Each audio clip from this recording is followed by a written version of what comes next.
이 시간 우리에게 주시는 하나님의 말씀 창세기 26장 12절부터 22절까지의 말씀입니다. 창세기 26장 12절부터 22절, 제가 보는 성경으로 구약 36쪽에 있습니다.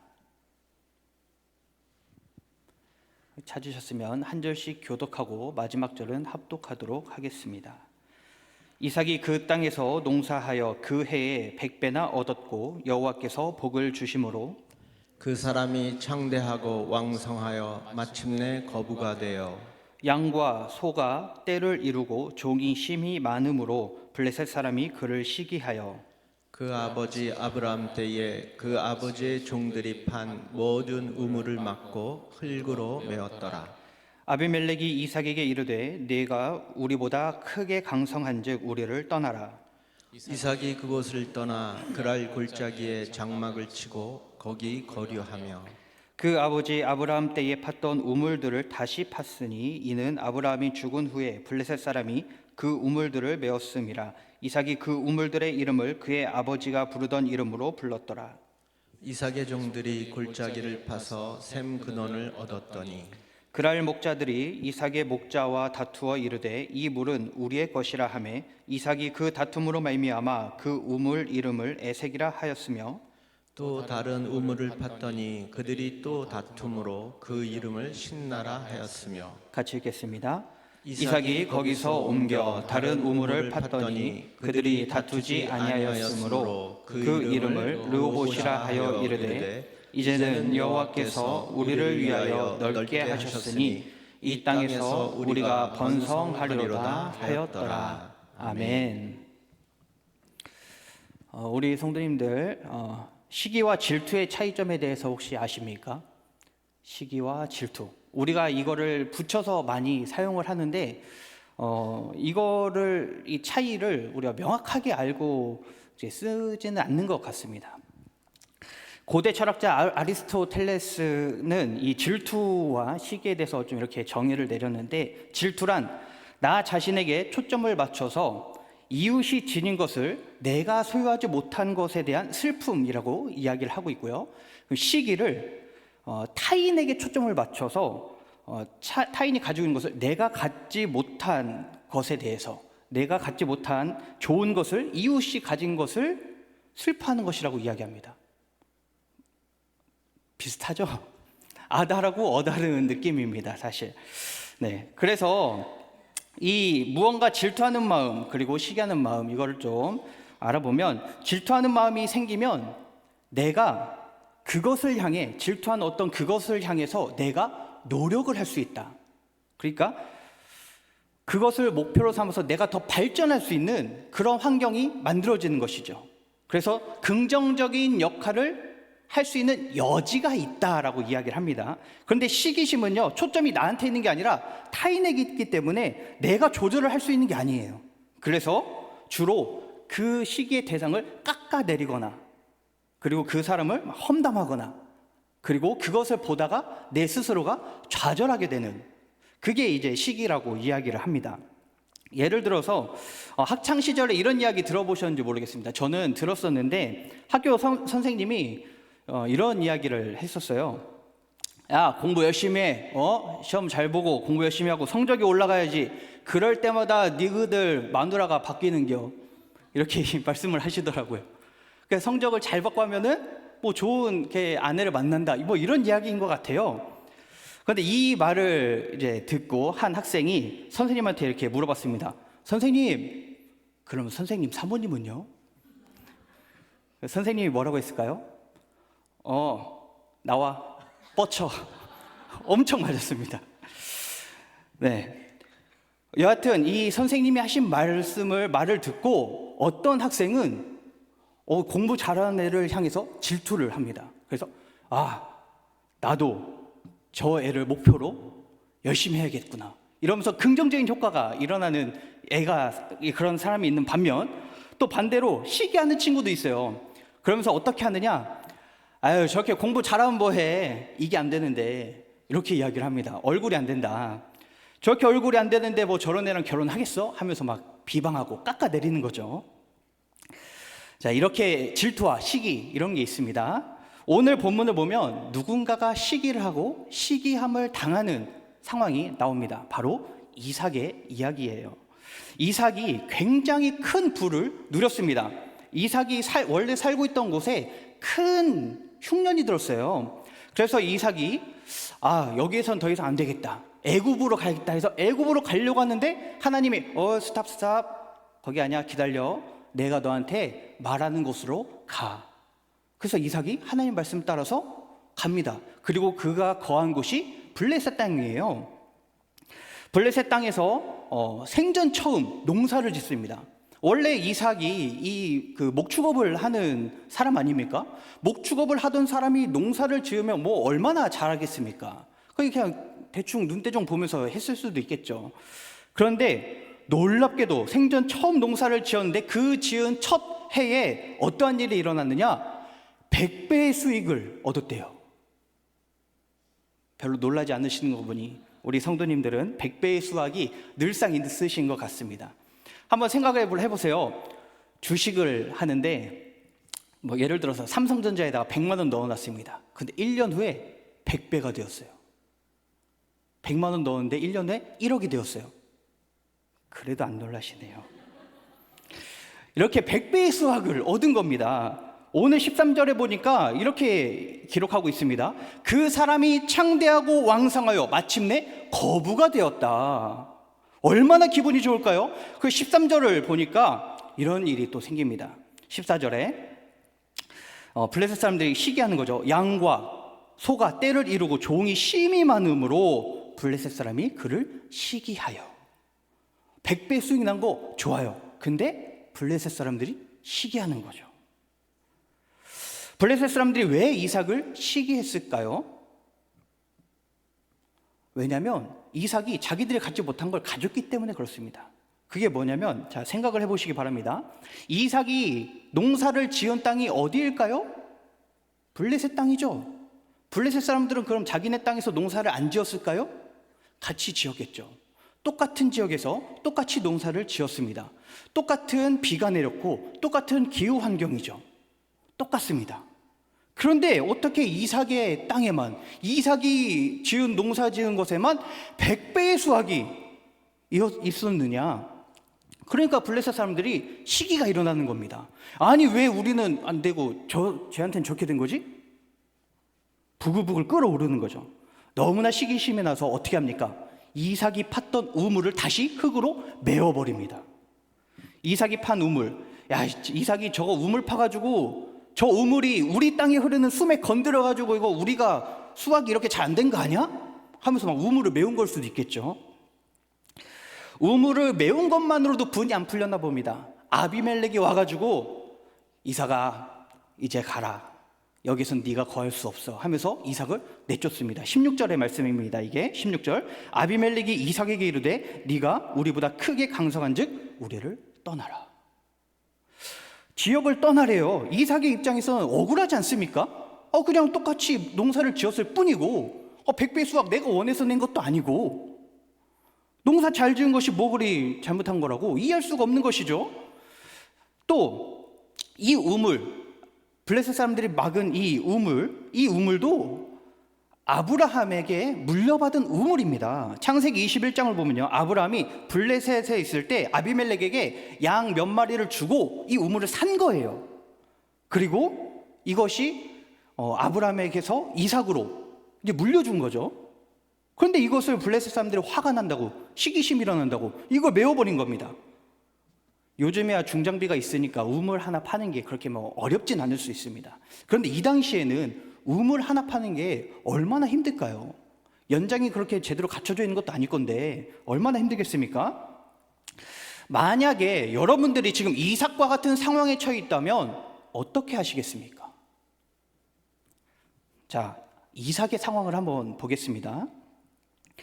아브라함의 모든 소유를 이삭에게 물려줬죠. 그 중에는 누가 있습니까? 아브라함이 집에서 훈련시킨 일꾼들 318명. 이 318명 하면 우리가 생각을 해야 합니다. 롯이 잡혀갔을 때, 포로로 끌려갔을 때 이 롯을 구하기 위해 북부 연합군 수만 명을 물리친 아브라함이 데리고 간 318명. 그 18명 그 사람들도 이삭에게 간 거겠죠. 그러니까 역전의 용사들이 이삭에게 속해 있었습니다. 그리고 재산이 100배나 불었어요. 양과 소떼가 아주 강력합니다. 부가 아주 강력해요. 아비멜렉도 이삭이 자기보다 강성하다고 인정까지 했습니다. 이 정도 했으면 만약에 저라면 그래? 하고 하는데 이렇게 한번 싸우러 갈 법한데 이삭은 그렇게 하지 않았습니다. 화가 머리끝까지 났겠지만 점잖게 물러섭니다. 다투지 않고. 그리고 그랄 골짜기로 가서 머뭅니다. 그리고 그곳에서 아버지 때 팠던 우물들을 찾아가서 다시 파는 거죠. 그리고 그 우물을 아버지가 지었던 그 이름으로 그대로 부릅니다. 우물 이름을 그대로 부른 이유는요, 이 우물들은 아버지 때부터 우리에게 물려준 우리 가문의 우물이다. 아버지의 그 신앙이 나에게로 이어져 오는 이 신앙의 우물이다. 이걸 이야기하는 것입니다. 그렇게 하다가 19절을 보니까 이삭의 종들이 골짜기에서 그 아버지가 팠던 우물이 아닌 다른 곳에서 막 우물을 파다가 샘의 근원을 발견합니다. 그러니까 우물을 판 거죠. 다시 말하면 이 아브라함이 팠던 우물이 아닌 거예요. 그런데 물이 아주 잘 나오고 샘의 근원을 얻어서 좋아야 하는데 안 좋은 일이 멈추지가 않습니다. 이번에는 누가 찾아옵니까? 그랄 사람들이 찾아와서 이삭이 팠던 우물을 그거 우리 거야, 우리 땅에 있던 거야 라고 하면서 뺏어갑니다. 참으로 황당하고 화가 나는 거죠. 아니 내가 팠는데, 우리가 팠는데. 예전에는 블레셋 사람이 와서 그러더니 이제는 그랄 사람이 와가지고 우물을 뺏어가는 거죠. 아주 그랄이죠. 네. 여러분이라면 어떻게 하시겠습니까? 아니 우리가 판 건데 한번 붙어볼 만하지 않습니까? 그런데 이삭은 이번에도 참습니다. 20절 같이 읽어보도록 하겠습니다. 시작. 그랄 목자들이 이삭의 목자와 다투어 이르되 이 우물은 우리의 것이라 하며 이삭이 그 다툼으로 말미암아 그 우물 이름을 에색이라 하였으며. 아멘. 이삭이 새로 판 우물의 이름을 에색이라고 지었습니다. 에색 뜻이 무엇이냐면 다투다입니다. 다투다. 이것을 한번 외우기 쉽게 이렇게 좀 제가 말씀드리면 에색, 다투다 이렇게 한번 외워보시면 좋을 것 같습니다. 어이구 느그의 새끼는 허구한 날 다투기나 했었고 이렇게 하면 외우기가 좀 쉽겠죠. 에색, 다투다 이런 뜻이고 다시 말하면 이삭이 열심히 팠는데 강탈당한 거죠. 억울하게 뺏긴 거예요. 그러니까 그 억울함을 담아서 이름을 지은 겁니다. 신앙을 담은 게 아니에요. 억울함을 담았습니다. 그리고 또 그곳에서 물러납니다. 다른 장소로 옮겨요. 그리고 그곳에서도 우물을 팝니다. 그런데 거기서도 또 물이 잘 나왔어요. 우물이 나와요. 그리고 분쟁이 일어납니다. 다툼이 일어난 사람들을 피해서 우물을 팠는데 또 분쟁이 일어나는 것이죠. 그런데 여기서 이삭은 어떻게 합니까? 또 양보해요. 그리고 그 우물 이름을 신나라고 짓습니다. 21절입니다. 같이 읽겠습니다. 또 다른 우물을 팠더니 그들이 또 다툼으로 그 이름을 신나라 하였으며. 아멘. 신나 뜻이 대적하다라고 하는 뜻입니다. 대적하다. 이것도 외우기 쉽습니다. 신나게 대적하는 거죠. 신나게.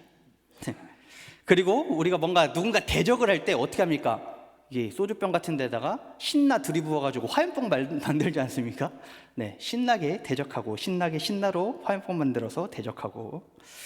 네, 원래 이 신나라고 하는 말이 히브리어 발음이 시트나입니다. 시트나. 여기에서 사탄이 나옵니다. 그래서 사탄이 대적하는 자예요. 자, 이쯤 되면 이삭 입장에서 하나님이 원망스러울 만도 합니다. 보세요. 하나님께서 이삭에게 100배나 되는 복을 주셨습니다. 그렇다면 우리가 생각했을 때 어때요? 야, 100배 수익이 있었으면 그 다음에는 야, 1000배, 10,000배 이런 수익이 있고 이런 복이 계속해서 넘치고 이럴 것 같아요. 이런 일들이 있으면 좋을 것 같습니다. 그런데 100배의 복을 주시고 난 이후에 어떤 일들만 있습니까? 계속 억울한 일, 화나는 일, 강탈당하고 고난이 있고 어려움이 있고 계속해서 다툼이 일어나고 안 좋은 일만 일어나는 거죠. 그것도 한 번이 아니고 두 번, 세 번, 네 번. 하나님께서 지금 이삭에게 복을 주셨다가 다시 뺏어가는 것 같아요. 100배 복을 주셨는데 그 이후에 계속해서 안 좋은 일, 억울한 일, 이런 것을 통해서 복을 뺏어가는 것 같습니다. 사람은요, 얻었을 때의 그 기쁨보다 잃었을 때의 그 상실감이 더 크게 느껴집니다. 지금 이삭의 마음이 얼마나 실망이 클까요? 100배의 복, 아마 지금은 잊혀지고도 없을 겁니다. 그저 강탈당하고 뺏기고 억울하고 화나고 고난이 있고 어려움이 있고 이것만 생각이 나는 거죠. 하나님 왜 이렇게 나에게 고난의 환경을 주십니까? 저도 제 딸에게 이렇게 선물을 줍니다. 선물 주면 제가 제 딸이 받아서 막 너무 좋아요 와 하다가 말을 안 들으면 제가 이걸 뺐습니다. 그러면 애가 어떻게 할까요? 엄청 울면서 그 왜 가져갔느냐고 저를 때리고 이렇게 이렇게 하는데, 기뻐하는 건 정말 잠깐 기뻐하고 끝나더라고요. 사실 저한테 잠깐 고마워하고 끝납니다. 그런데 이거 한번 뺏어가면 이게 오래 가요. 나중에도 갑자기 시간 지나서 아빠가 그때 이거 나 뺏었지, 이걸 어느 순간 이야기를 하더라고요. 이게 오래 가더라고요. 자, 이삭도 아마 이 악몽 같은 기억만 남을 것입니다. 이삭이 이렇게 생각을 하겠죠. 아니, 농사지어서 첫 해에 100배나 되는 수확을 얻게 하셨는데, 아니 근데 왜 지금은 하나님 가만히 계십니까? 이렇게 복을 주셨으면 끝까지 책임 좀 지셔야 되는 거 아닙니까? 억울한 일을 계속 당하는데 도대체 하나님 어디 계십니까? 심지어 이삭이 이 블레셋에 가고 싶어서 갔나요? 아니죠. 이삭은 애굽으로 가려고 했어요. 근데 하나님이 거기 아니야, 내가 말하는 곳으로 가. 그래서 간 곳이 블레셋입니다. 아니 이러려고, 이렇게 억울한 일을 당하게 하려고 하나님 저를 여기에 보내셨습니까? 이렇게 생각할 수 있지 않겠습니까? 자, 우리에게 자녀들이 있으시죠? 자녀들에게 취업을 준비한 자녀가 있다고 생각을 해보세요. 근데 이 자녀가 취직을 열심히 준비합니다. 막 1년 준비한 것도 아니에요. 1, 2, 3년 막 수년 동안 준비를 했어요. 그래가지고 대기업에, 원하는 기업에 딱 들어갔습니다. 얼마나 기쁩니까? 야, 내 자녀가 드디어 이렇게 기쁘게 대기업에 들어가고 이렇게 잘 됐구나. 그 자녀도 하나님 감사합니다. 저에게 이렇게 귀한 직장을 주시니 감사합니다. 얼마나 좋아요.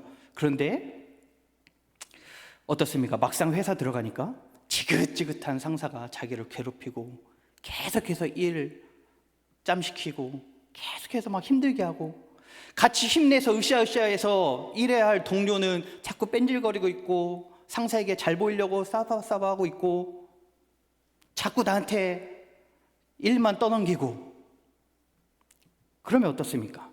합격의 기쁨은 온데간데 없어지죠. 마음속에 하나님께 원망과 불평만 생깁니다. 하나님, 이러실 거면 뭐하러 그 회사 취직시키셨습니까? 이 지경이 되도록 왜 하나님 보고만 계십니까? 이런 생각이 들 수 있습니다. 혹시 우리 성도님들 중에 오늘 말씀에 나오는 이 이삭과 같은 상황에 처한 분이 계실 수 있습니다. 고생을 하다가 여기까지 오신 분이 계실 수 있죠. 어쩌면 블레셋 사람, 그랄 사람들이 이삭을 괴롭히고 힘들게 하고 그렇게 했던 것처럼 우리를 괴롭히고 힘들게 하고 다투고 고난을 주고 그런 상황이 있는 분이 계실지도 모릅니다. 왜 하나님은 이렇게 줬다가 뺏으실까요? 왜 자꾸 우리의 삶이 꼬이는 것 같을까요? 왜 저 원수 같은 사람을 하나님은 가만히 내버려 두실까요? 그것은요, 하나님께서 더 좋은 것을 우리에게 주시기 위한 하나님의 또 다른 계획이 있기 때문에 그렇습니다. 로마서 8장 28절에 이렇게 이야기합니다. 우리 같이 읽어보겠습니다. 로마서 8장 28절 시작. 우리가 알거니와 하나님을 사랑하는 자, 곧 그의 뜻대로 부르심을 입은 자들에게는 모든 것이 합력하여 선을 이루느니라. 아멘. 하나님께서 우리의 삶을 몰고 가시는 그 방향은요, 항상 선함입니다. 우리가 고통받기를 원하시는 분이 아니에요. 하나님은 선을 위해서 일하십니다. 결국에는 우리를 좋은 것으로 인도하시려고 그렇게 하시는 거죠. 오늘 말씀 22절 한번 보겠습니다. 22절도 같이 읽어보겠습니다. 이삭이 거기서 옮겨 다른 우물을 팠더니 그들이 다투지 아니하였으므로 그 이름을 르호봇이라 하여 이르되 이제는 여호와께서 우리를 위하여 넓게 하셨으니 이 땅에서 우리가 번성하리로다 하였더라. 아멘. 자, 이삭이 쫓기고 쫓겨서 결국 막바지에 막다른 골목에 다다랐습니다. 그런데 그곳을 보니까 굉장히 넓은 곳이에요. 우물을 파니까 우물도 또 잘 나왔습니다. 그리고 블레셋 사람들이 이제는 쫓아오기가 지쳤는지, 그럴 사람들도 저쯤 갔으면 됐다 생각을 했는지 이제 와서 괴롭히지 않습니다. 다투지 않아요. 드디어 이삭은 왜 자기가 이런 고난을 당했는지 그제서야 깨닫게 됩니다. 고난을 당한 이유가 무엇입니까? 하나님께서 이삭을 르호봇으로 인도하기 위한 과정이었던 것이죠. 자, 생각해 보시기 바랍니다. 농사 짓는 첫 해에 100배를 얻고 양과 소가 이 때를 이룹니다. 성경을 보니까요, 오늘 말씀 보니까 마침내 거부가 되었대요. 그런데 이전에 있었던 우물들은 너무 작아요. 그 땅은 너무 좁습니다. 그랄 사람들과 이삭이 함께 거하기에 너무나 작아요. 우물 하나로 뭐가 되지가 않아. 그러니까 다툼이 일어나는 거죠. 만약에 이삭이 그 다툼을 승리했다고 칩시다. 그럼 그럴 사람들은 또 이 원수 같은 이삭 하면서 또 다툼이 일어나고 또 다툼이 일어나고 끊임없는 다툼만 일어나겠죠. 자, 에색, 우물이 너무 작아요. 이것을 통해서 이 이삭과 그 지역에 있는 사람들을 다 먹일 수가 없습니다. 그런데 르호봇, 굉장히 장소가 넓습니다. 그러니 생각을 했을 것입니다. 하나님께서 나를 이곳으로 인도하시기 위해서 이런 고난들을 겪게 하셨구나. 이런 고난들, 나에게 찾아오는 이 고난과 어려움을 굳이 막지 않으셨구나. 이것을 깨달은 것이죠. 그래서 이삭이 그곳 이름을 르호봇이라고 지은 것입니다. 자, 르호봇의 뜻, 여호와께서 우리를 위하여 넓게 하셨다. 넓은 지역, 이런 뜻입니다. 르호봇을 쉽게 외울 수 있으면 좋겠는데 생각이 나지 않아서 제가 이거는 어떻게 할 수가 없고, 우리 성도님들 중에 혹시나 이걸 쉽게 외울 수 있는 방법이 있으면 저에게 알려주시기 바랍니다. 여튼 르호봇은 여호와께서 우리의 지경을 넓히셨다, 이 뜻이죠. 물론 하나님께서는 하나님의 그 능력으로 이삭에게 찾아오는 이 블레셋 사람들, 그랄 사람들 다 막으실 수 있습니다. 그런 능력이 있으신 분이에요. 그럼에도 불구하고 하나님은 그저 내버려 두신 거죠. 그 이유가 이삭에게 이 더 넓은 땅을 주시려고. 이게 하나님의 계획이었습니다. 이것이 하나님이 하시는 일의 스타일이에요. 이삭에게 애굽에 내려가지 말라 이렇게 한 게요, 야, 블레셋 가서 고난 좀 당해봐라, 이런 의도가 아닙니다. 야, 여기에서 내가 너에게 복을 줄 거야. 복을 주시려고 블레셋으로 가게 하신 거예요. 하나님의 원래 의도는 100배의 복입니다. 블레셋과 그랄 사람들의 고난이 아니에요. 잘 생각해 보세요. 만일 흉년이 없었더라면 어떻게 이삭이 100배의 수확을 얻을 수 있었을까요? 아비멜렉의 시기심이 없었다면, 그랄 목자들의 시비가 없었더라면 어떻게 이삭이 르호봇으로 갈 수 있었을까요? 계속 그곳에 머물렀겠죠. 하나님은 억울한 사건들을 통해서 이삭을 르호봇으로 인도해서 이 불안한 재산을 잘 관리하고 이곳에서 평안을 누리게 하시려고 한 것입니다. 이것이 하나님께서 고통 가운데 있는, 고난 가운데 있는 우리에게 하시는 일의 스타일이에요. 우리는 우리에게 문제가 생길 때 어떻게 합니까? 일이 막힐 때 우리는 너무나 쉽게 불평하고 원망하고 화내고 좌절합니다. 그런데 성경을 보시면요, 하나님의 기적은 항상 이 문제에서부터 시작을 했습니다. 자, 가나의 혼인잔치 생각해 보세요. 예수님께서 물을 포도주로 바꾸는 기적이 일어났죠. 물이 포도주가 되는 기적이 왜 생겼습니까? 어떻게 해서 일어났나요?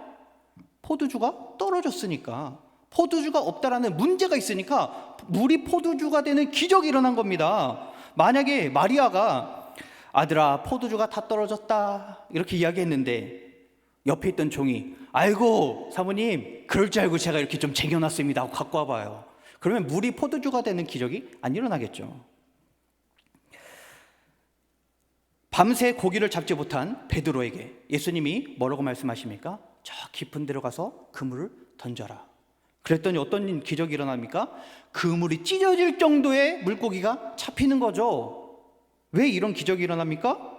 배에 물고기가 없었으니까. 배에 물고기가 가득 있었으면 여기서 조금 더 잡히나 마나 별다른 반응이 없었겠죠. 자, 소경이 눈을 뜹니다. 이 기적이 왜 일어납니까? 소경이 있으니까, 소경이 되었으니까. 나사로가 부활합니다. 왜 이 기적이 일어납니까? 죽었으니까 부활이 있는 것이죠. 기적, 그 이전에는 항상 문제가 있습니다. 문제는 성공의 도화선입니다.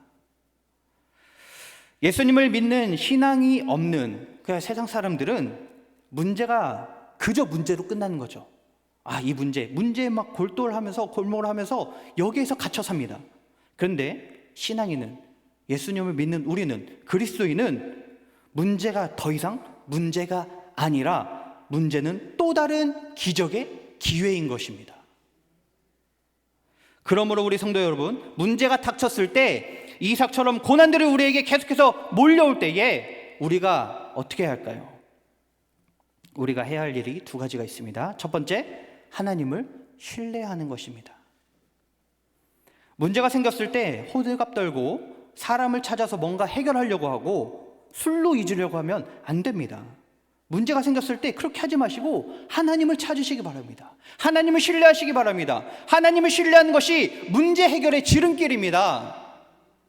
아무리 어려운 문제가 닥쳤다 할지라도 요동하지 마시고 흔들리지 마시고 이해가 안 될지라도 억울할지라도 그 가운데서 하나님을 신뢰해야 합니다. 하나님께서 모든 것을 합력하여 선을 이루겠다 이렇게 말씀하시지 않습니까? 그 말씀을 끝까지 붙잡고 인내하는 거죠. 문제가 있을 때마다 하나님을 신뢰하고 이삭이 아버지의 우물을 팠던 것처럼 우리도 기도의 우물을 파고 말씀의 우물을 파고 예배의 우물을 파고 그렇게 하나님을 신뢰하시길 바랍니다. 그러다 보면 르호봇을 만나게 되는 것이죠. 자, 두 번째로 문제 속에서 하나님의 섭리를 발견해야 합니다. 하나님의 관점으로 문제를 바라봐야 한다는 것이죠. 우리는 문제를 만나면 문제만 봅니다. 그래서 결코 그 문제에서 헤어나오지 못하는 거죠. 문제가 왜 문제가 되냐면 우리가 문제를 문제로 보기 때문에 문제가 되는 것이죠. 네. 문제가 왜 문제가 되냐면 문제를 문제로 바라보기 때문에 그렇습니다. 22절 하반절 한번 보겠습니다. 같이 읽겠습니다. 이제는 여호와께서 우리를 위하여 넓게 하셨으니 이 땅에서 우리가 번성하리로다 하였더라. 아멘. 사실 이 말씀 이전에 이삭은 온전히 하나님을 바라보지 못했습니다. 그러니까 우물 이름을 에색, 신나 이렇게 지은 거죠. 억울해, 다퉈, 고난, 힘들어 이렇게 지은 거예요. 여기에는 하나님이 빠져 있죠. 하나님이 없습니다. 온통 문제만 바라보고 그 우물을 지은 거죠. 이름을 지은 거죠. 억울하다고, 원망하다고. 그래서 에색, 신나. 그렇게 해서 문제가 해결이 됐습니까? 안 되죠. 오히려 더 꼬입니다. 에색이라고 이름 짓고 문제가 해결되는 것이 아니라 또 다른 문제가 일어나고 또 다른 문제가 또 생기고 이 문제가 해결되는 것 같은데 또 다른 문제가 생기고. 그런데 이삭이 22절에서 드디어 하나님의 관점으로 문제를 바라보기 시작합니다. 그랬더니 지금까지의 모든 문제가 이제 다르게 보이는 거예요. 아, 그동안은 어렵고 힘들고 고난밖에 없었던 이것이 고난이 아니구나. 하나님의 관점으로, 성령의 관점으로 바라봤더니 깨닫게 되는 것입니다. 하나님이 나를 르호봇으로 인도하시려고 에색과 신나 이런 일들이 나에게 있었던 것이구나. 하나님 감사합니다.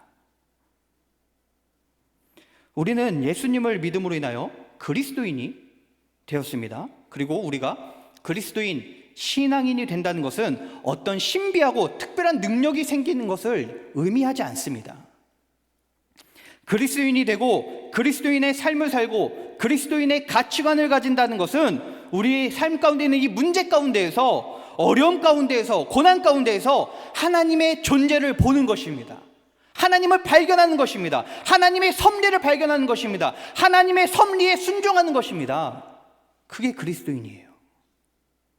지금 내 앞에 어떤 어려움이 있더라도 내 삶의 주인 되신 예수님을 볼 수 있는 능력, 어떤 유혹과 시험과 어려움과 고난이 있을지라도 하나님이 나와 함께 하신다는 것을 바라볼 수 있는 능력, 이게 그리스도인의 능력입니다. 그리고 이것은 하나님의 섭리를 깨달을 때 진정한 가치를 드러냅니다. 요셉을 보세요. 요셉이 억울하게 이집트로 노예로 팔려갑니다. 자기를 이집트로 팔아버린 형들 얼마나 원망했을까요? 감히 나를 이집트로 팔아버리다니, 나중에 두고 봐, 어떻게든 내가 복수하겠어, 이렇게 생각을 했을 수 있습니다. 그런데 나중에 요셉이 총리가 되죠. 애굽의 총리가 됩니다. 그리고 하나님의 섭리로 자기의 삶을 가만히 돌아봤더니 이것이 우연이 아니구나, 그것을 깨닫는 거죠.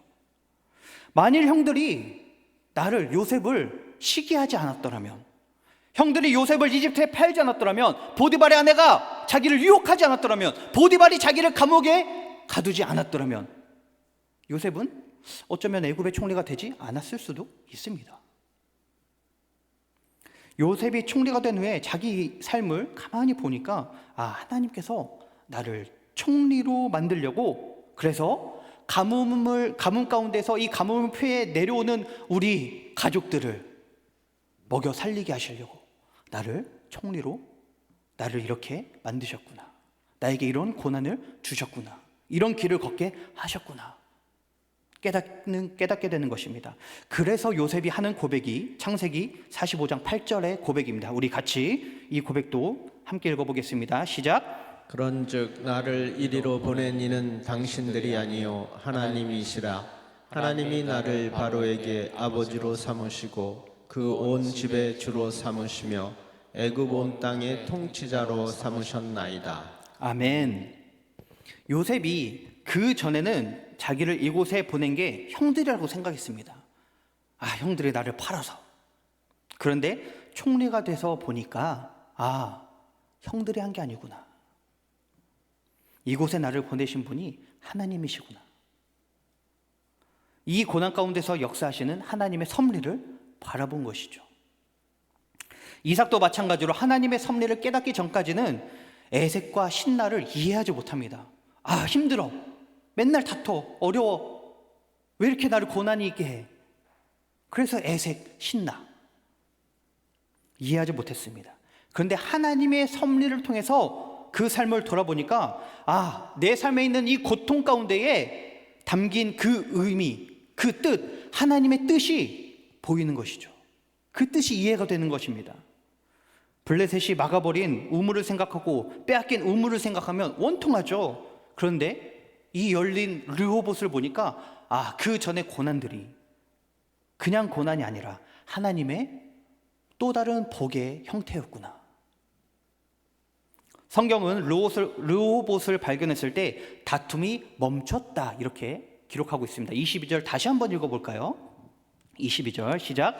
이삭이 거기서 옮겨 다른 우물을 팠더니 그들이 다투지 아니하였으므로 그 이름을 르호봇이라 하여 이르되 이제는 여호와께서 우리를 위하여 넓게 하셨으니 이 땅에서 우리가 번성하리로다 하였더라. 아멘.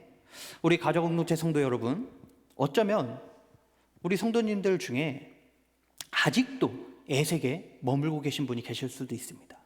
아직도 신락 가운데 계신 분이 있을 수 있어요. 여전히 다투고 대적들이 많고 풀리는 일도 없고 고난만 있고 어려움이 있고 질병이 가득하고, 이 어려움이 끝나면 또 다른 어려움, 이 사건이 끝나면 또 다른 사건, 온통 애색이고 온통 신나갔습니다. 그런데 르호봇은 멀지 않습니다. 하나님의 섭리를 발견하면 지금 있는 그곳이 르호봇입니다. 하지만 이 르호봇, 아무나 가고 아무나 살 수 있는 곳이 아니죠. 오직 하나님의 섭리를 통해서 바라보아야만 그곳에 갈 수 있는 것이죠. 어쩌면 우리의 삶이 애색과 신나를 지나서 르호봇으로 가는 그런 삶의 여정이 아닌가 싶습니다. 우리의 삶 속에 수많은 싸움, 애색이 있습니다. 수많은 원수, 신나가 있습니다. 더 나아가서는 우리를 아프게 하고 힘들게 하는 수많은 질병들이 있습니다. 상처가 있습니다. 그럴 때마다 우리는 이삭처럼 점점 더 르호봇을 향해 나아가야 합니다. 애색에서 멈추고 신나에서 멈추면 안 됩니다. 르호봇까지 가야 돼요. 하나님의 목적지는 애색과 신나가 아니라 르호봇입니다. 애색과 신나에서 우리가 멈추지 말고 하나님의 섭리를 통해서 우리의 삶을 보고 그 섭리에 순종하며 나아가길 바랍니다. 그래서 하나님께서 우리에게 주신 은혜를 마음껏 누리는 그 르호봇으로 나아가기를 간절히 소망합니다. 우리가 종종 불렀던 찬양인데 오직 예수뿐이네라는 찬양입니다. 이 찬양은 마커스 워십 소진영 간사님이 쓴 곡인데 이분의 간증을 소개하면서 또 우리 찬양하는 시간을 갖겠습니다. 이분의 간증을 들어보셨는지 모르겠어요. 이 소진영 간사, 이분이 참 평탄하게 살아온 줄 알았는데 그렇지 않으시더라고요. 가정은, 집안은 이 4대째 이 신앙생활을 해온 믿음의 가문이었습니다. 그렇게 신앙생활을 하면서 평탄한 삶을 살았어요. 그렇게 잘 크다가 꽃다운 나이 25살에 인생의 터닝포인트를 맞이하게 됩니다. 명절을 앞두고 하루 전날 갑자기 오한이 들어서 엄마, 몸이 좀 안 좋아서 이번 명절에 병원 가서 링거 맞고 좀 이렇게 쉬면서 보내야 될 것 같아 해서 엄마랑 같이 병원을 가요. 그리고 링거를 맞기 전에 이제 피 검사도 하고 이렇게 검사를 했나 봐요. 그런데 의사 선생님이 기계에 좀 오류가 있는 것 같은데 검사를 한번 좀 더 해야 되겠다. 그래서 검사를 또 합니다. 똑같은 검사를 또 해요. 그리고 다시 오더니 검사 한번 더 해야 될 것 같다고. 또 검사를 합니다. 그러다가 엄마를 불러요. 그러면서 뭐라 이야기하더니 소견서 써줄 테니까 저희 큰 병원으로 가봐야 될 것 같다고. 그래서 이 소견서를 가지고 그 다음에 큰 병원으로 갑니다. 세브란스 병원을 갔는데 그곳에서 소견서를 받고 의사가 보자마자 입원합시다. 그래서 왜 그런가 했더니 만성 골수성 백혈병. 그래서 바로 입원을 하고 이렇게 있었습니다. 이때부터 이제 소진영 씨가 항암 치료를 시작합니다. 암세포를 없애기 위해서 매일 4알씩 항암약을 먹었습니다. 다행히도 새로운 신약이 이때 좀 나와서 머리가 빠지지 않는 항암약을 먹었대요. 그런데 이게 뭐 한 300~400씩 하는, 한 달에 그 정도 하는 약이어서 너무나 힘들었는데 때마침 딱 그 시기에 이게 의료보험이 적용이 되어서 10분의 1 가격으로 이거를 또 항암을 했다라고 합니다. 하지만 이 약은 병을 완벽하게 치료하는 약이 아니었습니다. 그래서 이 약을 평생 먹어야 되는 거예요. 평생. 그나마 이 백혈병을 고치려면 골수이식, 조혈모 세포 이식을 해야 되는데 이것도 자기와 맞는 사람이 있어야 되죠. 근데 맞는 사람을 구하기가 너무나 어렵습니다. 가족들 중에서도 형제들 중에서도 25%의 확률로 맞습니다. 그런데 정말 다행히도 자기 친오빠가 자기랑 맞는 거예요. 그래서 조혈모 세포 이식을 받으려고 수술 날짜까지 다 잡아놨는데 어떻게 이렇게 살다가 누군가에게 들었는데 조혈모 세포 이식을 하면 임신을 못해, 이 얘기를 들은 거예요. 그때부터 이 소진영 씨가 너무나 가슴이 아프고 막 사무치는 것 같아서 막 눈물 흘리면서 막 기도했대요. 근데 결혼도 안 한 사람이 아기 못 갖는다는 거에 이렇게 슬퍼하고 이렇게 했답니다. 그러다가 결국에 그 조혈모 세포 이식을 받지 않기로 결정을 합니다. 그래서 그냥 계속 약 먹고 평생을 사는 거죠. 이후 약을 먹으면서 마커스 워십에서 계속 찬양 사역을 합니다. 그러면서 사역을 하고 있는데 수많은 또 남자들이 있지 않겠습니까? 그러면서 마음에 내가 만약에 결혼을 한다면 저 사람이랑 하면 참 좋겠다 이 생각을 하고 있었는데 자기에게 좀 대시를 하는 사람들이 많이 있었나 봐요. 근데 그 대시를 하는 사람들 중에 내가 생각한 그 사람이 자기에게 대시를 하더랍니다. 그래서 좋아한다라는 이 고백을 받고 이 소준영 씨가 이 질병에 대해서 오픈을 해야 되잖아요. 그동안 오픈 안 하고 이렇게 사역만 했는데 이야기를 한 거죠. 나는 이렇게 백혈병을 앓고 있고 평생토록 약을 먹어야 되고 이 약을 먹는 동안에는 나는 임신도 못하고 뭐 돈도 많이 들고 힘들다. 현실적으로 살아가기가 너무 힘들다. 그러니까 이 말을 들은 남자가 그러냐고 알겠다고 하고 갔대요. 그러고서 여기서 끝났다라고 생각을 했는데 다음 날 이 남자가 다시 오더니 이 소진영 씨에게 우리 결혼하자 해서 결혼을 하게 됩니다. 고백을 받고 1년 후에 결혼을 하게 됩니다. 근데 문제는 임신이었어요. 아이를 너무 갖고 싶었대요. 아이를 너무 갖고 싶어서 어떻게 하지? 하다가 아이를 가지려면 이 항암 약을 끊어야 되는 거죠. 그런데 이 약을 끊으려고 하니 병원에서 의사 선생님들이 가족들이 아니다. 하지 마라. 괜찮다. 아이 없어도 된다. 그러면서 이렇게 했는데 계속 기도하고 마음이 아프고 아이를 갖고 싶고 그렇게 해서 기도를 하다가 가족을 설득합니다. 의사를 설득해요. 저 아이 갖고 싶어요 하면서 막 설득해서 알겠다. 그러면 한번 뭐 해보자 해서 아이를 가지려고 약을 끊습니다. 약을 끊었으니까 얼마나 두렵겠어요. 병이 더 악화되고 막 발병되고 막 이렇게 하면 안 되니까 매주 가서 검사를 했대요. 불안하니까 매주 가서 검사를 했는데 그렇게 1년을 약을 끊으면서 노력을 해도 아이가 생기지 않았어요. 그러다가 이제 의사가 1년째 이제 되면서 다음 달에도 아이가 생기지 않으면 다시 약을 복용합시다. 그러면서 이제 마지막 선고와 같은 거죠. 그리고 한 달이 지나서 이제 병원에 갔습니다. 그리고 거기에서 검사를 하는데 임신이 된 거예요. 그 한 달을 남겨놓고. 그러니까 이 1년 동안 약을 통해서 먹었던 이 안 좋은 것들, 이 독소들, 이것들이 1년 동안 빠지는 기간이 있었던 거죠. 그러고 난 다음에 아이가 들어선 거예요. 그렇게 소준영 간사는 애색과 신나와 같은 이런 상황에 끊임없이 마주했습니다. 그렇게 어렵게 아이를 갖고 나서 지은 곡이 오직 예수뿐이네. 이 찬양이에요. 우리 이 찬양 가사를 보면 이렇습니다. 은혜 아니면 살아갈 수가 없네. 크신 계획 다 볼 수도 없고 작은 고난에 지쳐도 주께 묶인 나의 모든 삶 버티고 견디게 하시네. 우리 이 시간 이 찬양하면서 나아가도록 하겠습니다.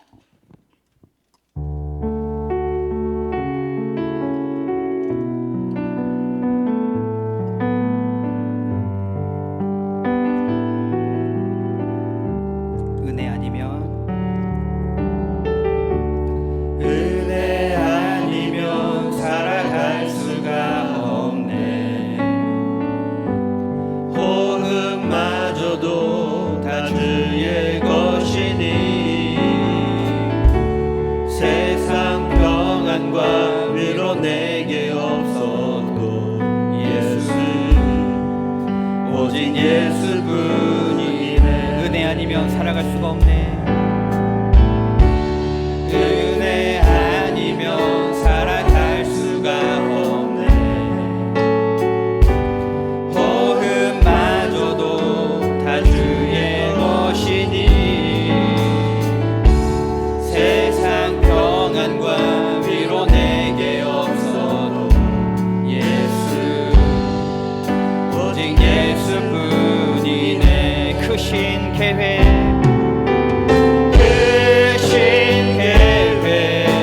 다 볼 수도 없고 작은 고난에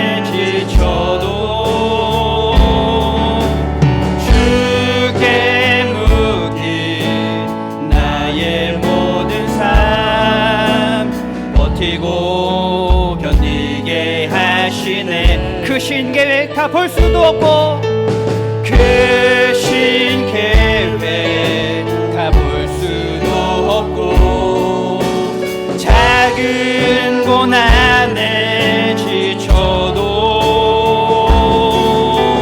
주께 묻긴 나의 모든 삶 버티고 견디게. 우리 다시 한번 고백합니다. 크신 계획 다 볼 수도 없고, 크신 계획 다 볼 수도 없고, 작은 고난에 지쳐도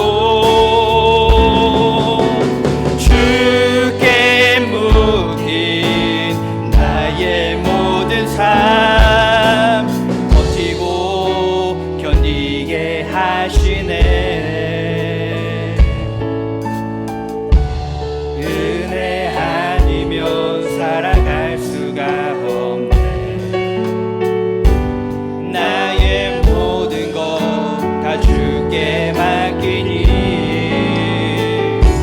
참된 평안과 위로 내게 주신 주 예수, 오직 예수뿐이네. 오직 예수뿐이네. 오직 예수뿐이네. 오직 예수님뿐입니다. 오직 예수뿐이네. 이 시간 우리 함께 기도하며 나아가길 소망합니다. 우리 삶 가운데 여전히 애색의 삶이 있습니까? 여전히 신나와 같은 삶이 우리 가운데 있습니까? 이 시간 그곳에서 멈춰서지 마시고, 그것까지도 하나님께서 그 가운데서도 역사하시고 인도하실 그 하나님을 바라보시길 바랍니다. 우리를 르호봇으로 인도하실 그 하나님을 바라보시길 바랍니다. 그래서 그 주님을 믿고 의지하면서 신뢰하면서 주님을 향해 나아가는 우리의 신앙이 되게 달라고, 끝까지 주님 한 분만 바라보고 믿고 의지하면서 이 고난 가운데서 하나님의 섭리를 발견하며 나아가는 우리의 신앙이 되게 달라고, 그래서 날마다 하나님께서 주시는 평안과 위로를 날마다 누리며 나아갈 수 있는 우리의 신앙이 되게 달라고, 이 시간 다 함께 주님을 크게 한번 부르짖고 통성으로 기도하겠습니다. 주여,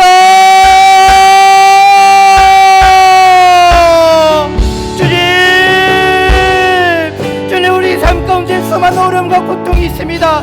신나와 같은 일들이 있습니다. 애색과 같은 일들이 있습니다. 날마다 다투고 어렵고 고난이 있고 슬픔이 있고 아픔이 있습니다. 그러나 하나님, 이 상황 가운데서 멈춰서는 우리의 신앙이 되지 아니하게 하여 주시옵소서. 이것을 뛰어넘어서 우리의 모든 문제를 하나님의 시선으로 바라보는, 하나님의 섭리로 바라보는 믿음이 있게 하여 주시어서 이 모든 문제가 하나님의 또 다른 복의 통로였음을, 또 다른 복의 형태였음을 깨닫는 우리의 신앙이 되게 하여 주시옵소서. 날마다 주님 크신 계획 우리가 다 볼 수 없으나 하나님께서 우리를 이끌어 가신다라는 이 믿음을 가지고 끊임없이 주님을 향해 나아갈 수 있도록 인도하여 주시옵소서. 기도의 우물을 파며 나아가게 하여 주시옵소서. 말씀의 우물을 파며 나아가게 하여 주시옵소서. 예배의 우물을 파며 나아가게 하여 주시옵소서. 하나님의 선하심을 경험하며 하나님의 그 인도하심을, 날마다 우리를 선한 길로 인도하실 것이라는 이 말씀을 의지하며 나아가는 우리의 신앙이 되게 하여 주시옵소서. 하나님 감사합니다. 주님, 날마다 우리 삶 가운데 찾아오셔서 말씀하여 주시옵소서. 이 말씀으로 우리에게 힘을 주시옵소서. 우리의 삶 가운데 있는 수많은 문제, 이 문제를 문제로 바라보는 것이 아니라 하나님의 시선으로, 하나님의 섭리로 바라봄으로 말미암아 하나님의 또 다른 계획이셨구나, 하나님이 우리를 르호봇으로 인도하시기 위한 또 다른 계획이셨구나, 이것을 발견하면서 그 안에서도 기쁨으로 나아갈 수 있는 참 신앙이 되도록 하나님 함께 해주시고 역사하여 주시옵소서. 늘 함께 하실 줄 믿어오며 거룩하신 예수님의 이름으로 감사하며 기도하옵나이다. 아멘.